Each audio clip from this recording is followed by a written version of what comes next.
अस्सलामुअलैकुम। Welcome to our channel Novelistan Urdu novels library. कैसे हैं आप सब लोग? उम्मीद है सब ठीक ठाक होंगे, खैरियत से होंगे और हमारे नॉवेल्स को अच्छे से एंजॉय कर रहे होंगे। बहुत माज़रत के साथ जैसा कि मैंने लास्ट एपिसोड में भी बताया था कि मेरी तबीयत ठीक नहीं थी और जिसकी वजह से मैं एपिसोड नहीं बना सकी, लेकिन अल्हम्दुलिल्लाह अब मेरी तबीयत बेहतर है और आज से मैं तमाम रुके हुए नॉवेल्स की एपिसोड आपको इंशाल्लाह डेली दूंगी। बहुत सारे लोग आप लोग बहुत दफ़ा ऐसे कमेंट्स कर जाते हैं जो हमारा दिल दुखाने का बायस बन जाते हैं। आप लोग अगर कोई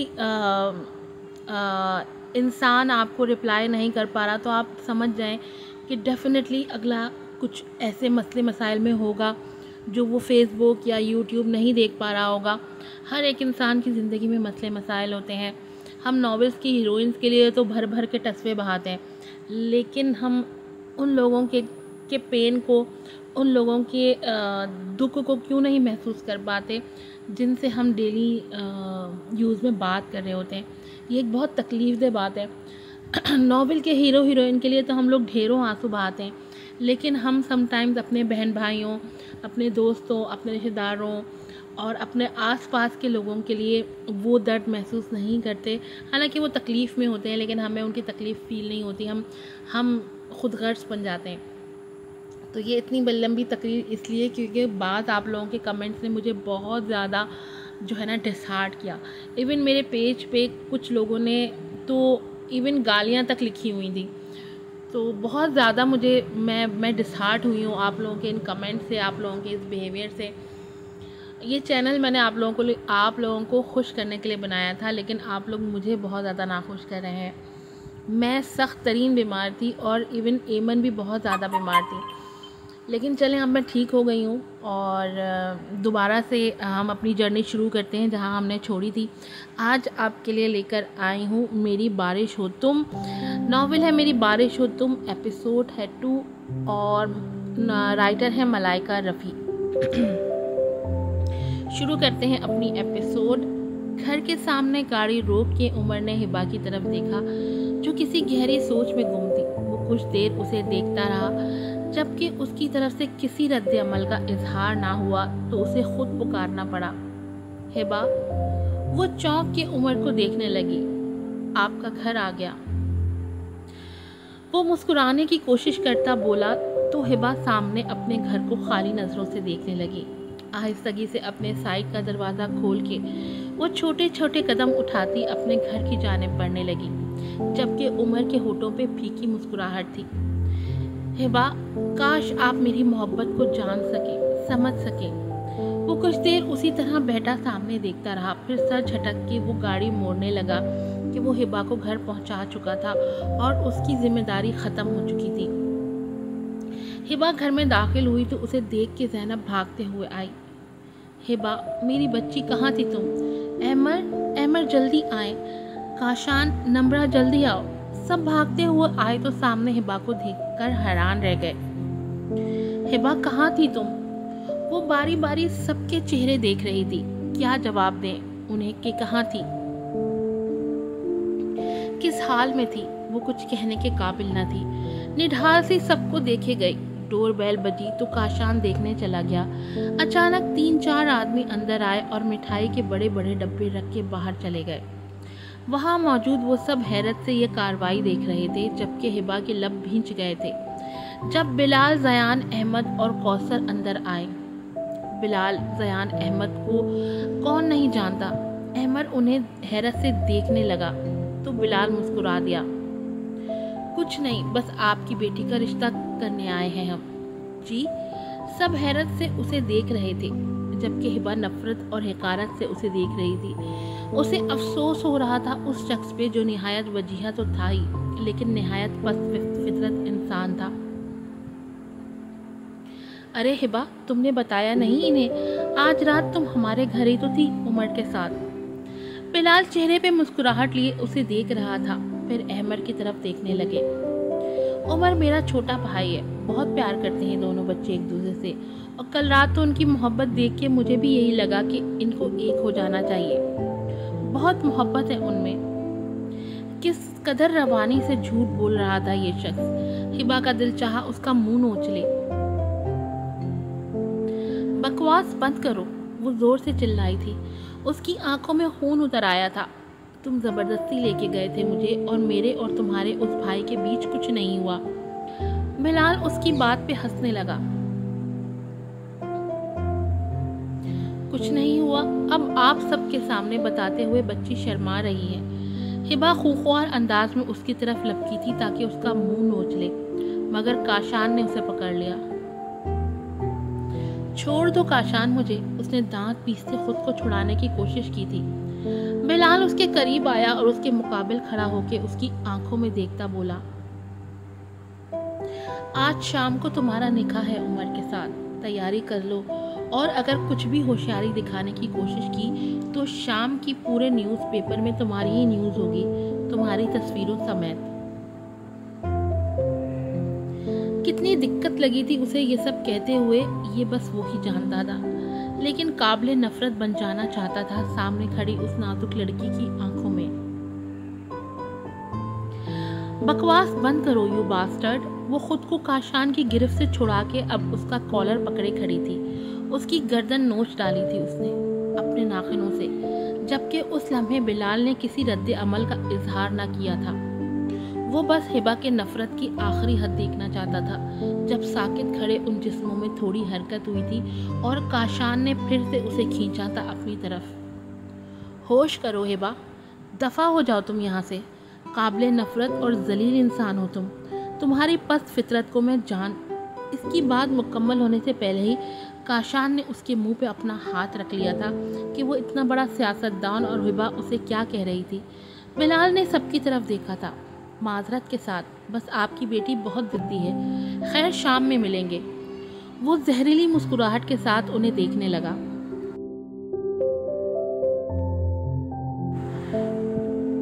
अब इज्जत तो सबको अजीज होती है ना, तो शाम को तैयार रहिएगा। वो अपनी बात कहकर चला गया।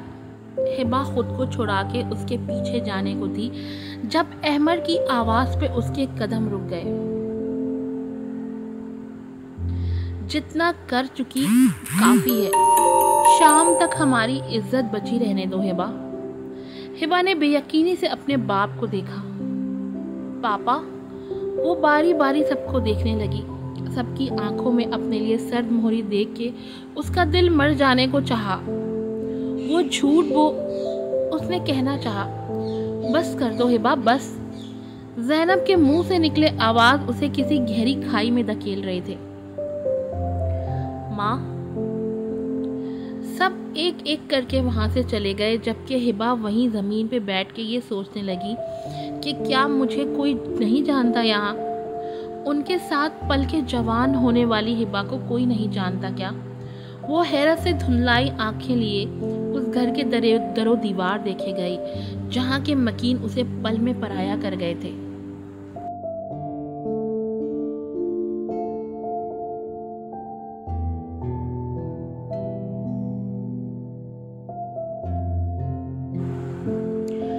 शाम को तुम्हारा निकाह है हिबा के साथ।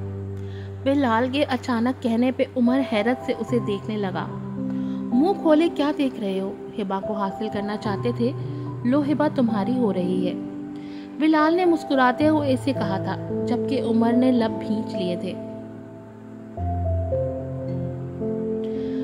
मैं उसे हासिल नहीं करना चाहता था भाई। तैयारी शुरू करो मेरे शहजादे, तेरी दुल्हन बनके वो इस घर में आ रही है। बिलाल के कहने पे उमर उसे मशकूक नजरों से देखने लगा। क्या किया है आपने? बिलाल हंस पड़ा। मेरा बच्चा, जिस चीज पे तुम हाथ रख दो उसे मैं तुम्हारा करके छोड़ता हूँ। वो चीज नहीं है भाई। अली अहमद अंदर दाखिल हुए तो दोनों बेटे उनकी तरफ मुतवज्जा हुए और उन्हें सलाम करने के लिए अदब से आगे बढ़े। क्या बातें चल रही हैं दोनों भाइयों के बीच? हमारे उमर का निकाह है आज शाम को। बिलाल के कहने पे अली अहमद उछंबे से उमर को देखने लगे। किसके साथ? वही जर्नलिस्ट हिबा। बिलाल के कहने पे अली अहमद ने हैरत से बिलाल को देखा था, जो नजरें चुरा रहा था, जबकि मुस्कुराने की नाकाम कोशिश भी जारी थी। दिल का हाल आंखों से आया था, लेकिन वो खुद पे जब्त करने में माहिर था शायद। अली अहमद अब उमर को देखने लगे, जो लब भींचे अपने भाई को देख रहा था। तैयार रहना शाम को। बिलाल ने उसका कंधा थपथपाया था और अली अहमद से नजरें चुरा के लंबे डग भरता वहां से जा रहा था। सीढ़ियां तेजी से चढ़ता वो ऊपर जा रहा था, जबकि अली अहमद भी उसके पीछे ही जाने लगे। उमर वहीं सोफे पे सर थाम के बैठ गया था कि ये क्या हो रहा था। यूं अचानक से उसे कुछ समझ नहीं आ रही थी। स्टडी में पहुंच के अली अहमद ने बिलाल की आंखों में देखा था। क्यों कर रहे हो ये सब तुम? ऐसा फैसला क्यों बिलाल? बिलाल ने नजरें चुराई दी, क्योंकि हिबा वही लड़की है जिससे उमर मोहब्बत करता है। अली अहमद ने लब भींच लिए थे। और हिबा किसको चाहती है? बिलाल ने बेबसी से उन्हें देखा था। बाप के सामने डूबते दिल को संभालना अब मुश्किल लग रहा था। वो भी चाहने लगेगी उमर को। उसने मुस्कुराने की कोशिश की थी। और तुम?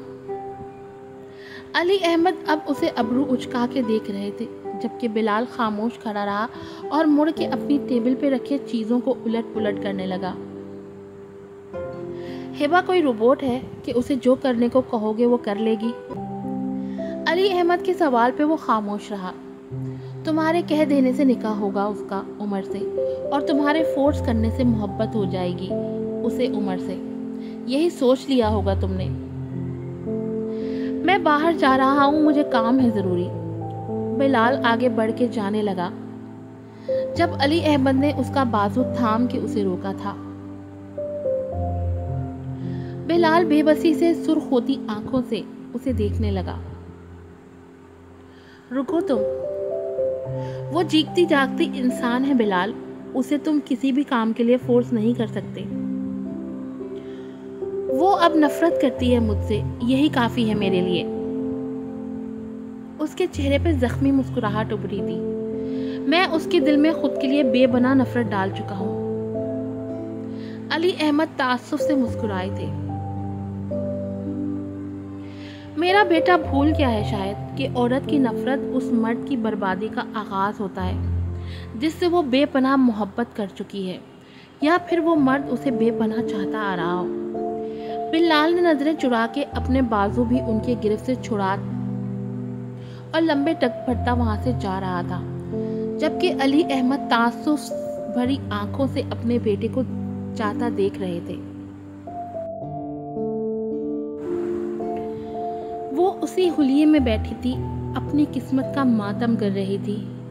किस किस बात का शोक मनाए वो? अपने घर वालों की बेअतनाई का, अपनी बेइज्जती का, एक अनचाहे शख्स से ज़बरदस्ती निकाह का, या फिर अपनी अधूरी नाकाम मोहब्बत का मातम करे वो, या मोहब्बत के नाम पे इस्तेमाल होने का मातम। उसे आगे क्या कुछ देखना था ये उसे मालूम नहीं था, लेकिन बाहर शोर की आवाज़ें आ रही थी। आ गए थे वो लोग उसकी मौत का पैगाम लेके। नम्रा ने कमरे में आके उसे आवाज़ दी, हिबा वो लोग आ गए हैं। वो बेख्याली में उसे देखे गई। दिल पे भारीपन बढ़ गया था। नम्रा को अपनी बहन की जहनी हालत पे शुबा हुआ। हिबा ठीक हो तुम भी यही समझती हो जो सब समझ रहे हैं। नम्रा उसके पास बैठ गई। आंसू भरी आंखों से वो नम्रा को देख रही थी। नम्रा ने हिबा का हाथ थाम के उसे प्यार किया। हिबा मजबूरी के फैसले ऐसे ही होते हैं। तुम बहादुर हो, बहुत ज़्यादा बहादुर हो, और मुझे उम्मीद है कि तुम सब संभाल लोगी, सब ठीक कर दोगी। उठो, सब वेट कर रहे हैं तुम्हारा, तैयार हो जाओ। हिबा दुख से मुस्कुराई। जनाजा निकल रहा है मेरा आज इस घर से, इस बात के लिए कौन सी तैयारी। वो उठ के खड़ी हो गई। नम्रा ने दुपट्टा उसके सर पे ठीक किया और उसे लिए लाउंज में आ गई, जबकि वो जिंदा लाश की मानंद खिंचती जा रही थी। उमर की नज़र उस जिंदा लाश पर पड़ी तो बेचैनी से पहलू बदल के रह गया। नम्रा उसे लिए उमर के पास आ गई। वो अपनी जगह से खड़ा हो गया था। नम्रा उसे वहीं बिठा के दूसरे सोफे पे आके बैठ गई। उमर भी अपनी जगह पे बैठ गया था। हिबा के माँ बाप भी बैठे हुए थे और काशान भी, सब थे। उन्हें बड़ी मुश्किल से नम्रा मना के लाई थी वहाँ अपनी इज्जत की खातिर उन्हें आके बैठना भी पड़ा। बिलाल की बाहरी आवाज गूंजी, मौलवी साहब शुरू कीजिए। इस आवाज पे जिंदा लाश के वजूद में हरकत हुई थी। आंखें बंद करके उसने खुद को संभालने की कोशिश की थी। अब क्या शोर मचाना या क्या हिसाब किताब करना, जब अपने ही उसे पराया कर चुके थे। निकाह हो चुका था, जबरदस्ती ही सही, लेकिन उसने हाँ बोल दिया था। और बिलाल को लगा उस लम्हे कि वो आज से अपनी खुशियों का जनाजा पढ़ चुका है। सर झटक के वो पुरजोश अंदाज में उमर को गले लगा के मुबारकबाद देने लगा, जबकि उमर की नज़र हिबा पर रुकी हुई थी। उसकी वजह से हिबा बहुत हर्ट हुई थी। दुख से वो बस अपनी मुट्ठियां भींच रहा था इस वक्त। रो सकती ही बात, ना बाप के हाथों का साया पड़ा उसके सर, ना माँ की दुआएं, ना भाई का मान। नम्रा ने उसे गले लगाया, उसे प्यार किया, मगर वो स्टैचू बनी सब देख सुन रही थी, मगर बोल कुछ नहीं रही थी। एक हारे ज्वारी की तरह वो कार में उमर के पहलू में बैठ गई थी। उम्मीद है आज आपको एपिसोड पसंद आई होगी। अपनी राय का इजहार कीजिएगा। कई बार आपको बता चुकी हूँ कि आप लोगों के कमेंट्स, आप लोगों के रिव्यूज़, लाइक्स और शेयरिंग ही हमारी मोटिवेशन होती हैं। जब तक आप हमें अच्छे से मोटिवेट नहीं करेंगे तो हमें कैसे एनर्जी मिलेगी कि नई एपिसोड लाएं या नई एपिसोड जल्दी बनाएं। तो जल्दी से जाकर चैनल को सब्सक्राइब कीजिए, वीडियो को लाइक कीजिएगा, शेयर कीजिएगा और रिव्यूज़ दीजिएगा, ताकि मुझे मोटिवेशन मिले और मैं जल्दी आप लोगों के लिए एपिसोड लेकर आऊँ। दुआ में याद रखिएगा। फिर मिलूँगी आपसे। अस्सलाम वालेकुम।